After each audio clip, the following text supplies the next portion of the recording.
According to President Trump, it's Liberation Day, and that means the tariffs are going in place. You have an option where it's everyone's tariffed. You got some that are selective tariffs. And then you got, what's the third one? That's right. So this is at this event that he's having in the Rose Garden called Tariff Tuesday. Guess what it is? No, not Tariff Tuesday. On a Wednesday. It's Wednesday. Yeah. So that would be an April Fool's joke, maybe. Oh, there you go. But this is Make America Wealthy Again event. And here are the three options. It is a 20% universal tariff on virtually any import. So anything coming from another country into the United States, 20% tariff on it. There is a second plan, which is a reciprocal plan, which is more targeted at the countries that have high tariffs on us. And so there are varying percentages levied on those nations based off of reciprocity. And then this third one, which actually was brought to him last night. So this is like an 11th hour potential new plan of which he said he is mulling over, is that there is an across-the-board tariff on a subset of nations. So it's almost a hybrid between 20% on everyone or varying. It's that kind of that subset that have the high tariffs, but it's a flat fee for that subset. So it's interesting. We won't know until 4 o'clock Eastern which one he chooses, but there are three different options out there right now. It will be effective immediately. And the president has been teasing this for quite some time. They're not going to be wrong. It is going to work. And the president has a brilliant team of advisors who have been studying these issues for decades. And we are focused on restoring the golden age of America and making America a manufacturing superpower. I mean, that part is exciting, that maybe this could push America back into getting stuff made here, actually. Because I don't know if you've tried, and I have tried for different businesses, to have products produced in the States. It's very difficult. It's not only difficult financially, sometimes you just can't physically do it. There is not the factory that can develop the product you're looking for. And of course, you go to China, and there's 4,000 factories ready to go, ready to create whatever you want, will operate on the highest level of customer service, if you will.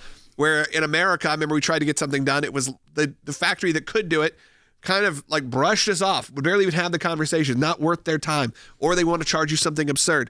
So hopefully, if there is going to be positive with these tariffs, is that it could bring manufacturing. But that's also, I mean, there are some places that's happening already. That is pretty long-term forecasting. Well, there's a lot to unpack about the whole tariff issue. Traditionally, you think of conservatives, people on the right, they're more for free trade.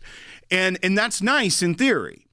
But what we're seeing is a world where we have free trade with them. We send our products, but they put tariffs on theirs coming here. So it's not fair. It's not free. It's not going both ways. That's why the idea of reciprocal tariffs to one, either try to get them, bring it down, their prices or tariffs down, or at least level the playing field. On the other side of this is, and you see kind of the gamesmanship of getting maybe things done, and with the border issue or with fentanyl trafficking, you can use this tool to try and get other policies.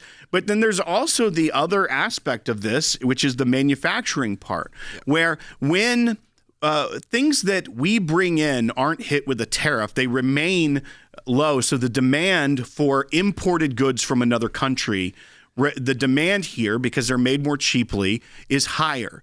But when we send our goods to another country and they put a tariff on it, that lowers the demand for American goods abroad. So it hurts our companies here that may have an international business. Yeah, I mean, for China, if you want to think about it this way, the film industry in China, which is something, I mean, I've worked in the film industry for the last 20 years, so I've had to deal with international sales. They actually have laws on how many productions they can import. And what if the movie theater has a certain number of screens, a certain number of them have to be made in China or funded in China. That's why you see a lot of times now a random Chinese production company at the beginning of a movie, because Universal or whoever, I'm going to use that example, I don't know if it's Universal, will go do a deal with one of those so they can be one of those allocated Chinese films that's happening. I'm not saying that's the right thing, but they're protecting their entertainment business in a weird way. Same way that this would potentially restart the manufacturing business. Well, that's right, because also if the demand dries up in some ways for bringing the tariffed goods now into the United States, if these things we're bringing in now, the price is raised because of these tariffs, then the demand for that shrinks and it creates competition here at home. It creates the ability for people, and yes, that is a long-term vision. Maybe there are many companies that may already have facilities. They can make these switchovers, but it does start to plant the seed of rebuilding the manufacturing base here in America. How much is this just to get people to the table, to start kind of renegotiating with different countries? Because we've already seen some countries react to this. Right. Canada, we saw Israel react to it. We've seen a lot of them start. So is this just another President Trump negotiation tactic to quickly get us on the right track by forecasting something that is seemingly, honestly, it feels not impossible to bring manufacturing back to the United States, but it does feel a long way away. I think that it is multifaceted in that there are many outcomes, and I think it may be country dependent as well many times, but using this kind of broad stroke, it's hard to pinpoint one single goal of it. But yes, you mentioned Israel announced yesterday on the eve of this that they are lifting all tariffs on U.S. products that go into Israel. So to explain that they were tariffing American-made products, right, that were then being imported. That's because right. there are a lot of different things, probably food items, a lot of things that were coming in from America. That's right. And so when it would get there, they put a tariff on it, a tax. Yeah. And once it's imported, that then goes forward. But a lot of times what it does is it causes the price to be raised on the product in the country, and that lessens demand for it. But they are taking away all their tariffs on U.S. goods ahead of this, which is why you could see something like the more nuanced of reciprocal plan, or even the third option where it's the subset of nations of flat fee, because you're also seeing India. They're starting to claw back some of their tariffs. That's a big one. They have some of the highest tariffs on American goods across the board,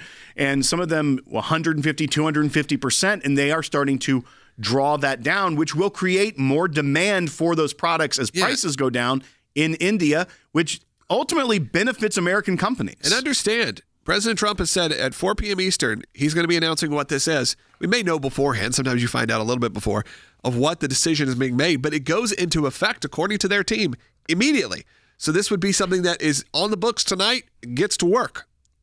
So the time for negotiation in that sense, the damage will have already been done, if you will. So you got to make sure that these countries can actually react, have time to react. But I think the idea of he's been pushing him for the last 2 months. So now, look, we're actually going to do it. Is part of this gamesmanship on the president's part to get more fairness and get towards more free trade, even though using tariffs as a mechanism in the bully pulpit to do it? I think you're precisely correct. So today has been labeled Liberation Day, and arguably that means that the United States for too long has been held hostage to a free trade mantra. And many other countries have taken advantage of us in terms of industrial production, pharmaceutical production, dairy production, and you name it. So it's important to keep in mind that if you look at India, the United States has had, for instance, a trade deficit with India of $40 to $60 billion. The United States has had a trade deficit of $65 billion or thereabouts with Canada.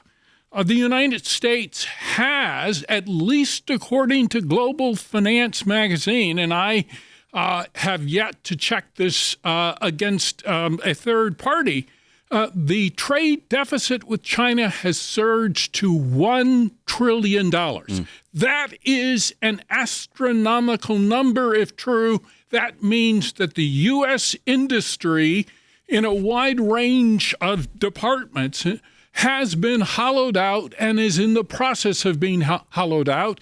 And Donald Trump is saying this is far enough and you can go no further. Well, and for that, a trade deficit for you, Logan, specifically, If there's a trade deficit of $1 trillion with China, well, you said you needed to learn. I'm trying to help you out. I knew some of those words. That means that we are spending money in China $1 trillion more than they are spending on United States goods.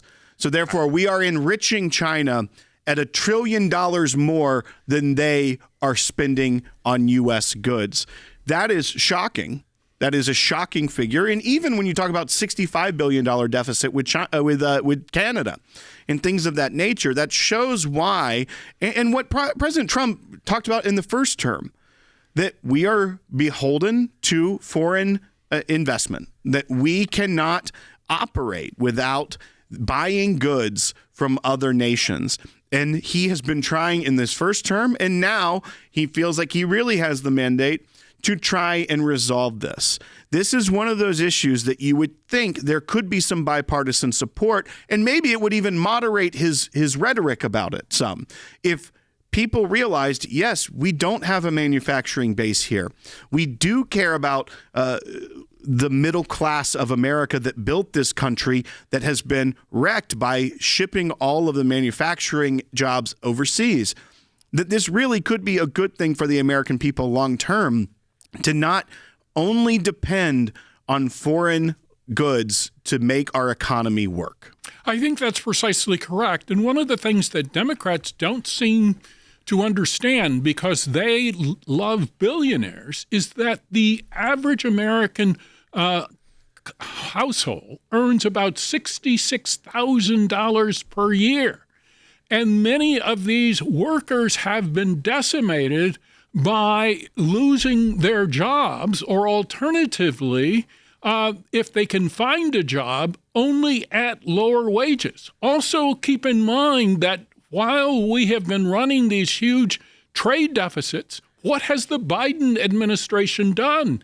It has imported large numbers of low-wage workers who are competing with American workers. And so most of the job growth during the Biden administration went to foreign-born workers as opposed to American workers.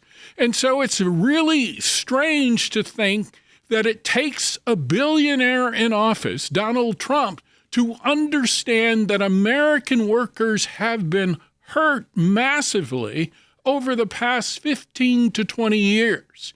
It made sense to support free trade after World War II. But World War II ended almost 80 years ago. And so there are huge problems in terms of international trade. We are so excited to announce the ACLJ's brand new app, completely redesigned to provide you with the best tools available to partner with us at the ACLJ. You can watch the daily Secular program, sign the petitions, customize your ACLJ membership experience, donate with the click of a button, and receive up-to-the-minute critical updates that the mainstream media can't censor. Just scan the QR code on your screen or go to your phone's app store, search ACLJ, and click install. It's that simple.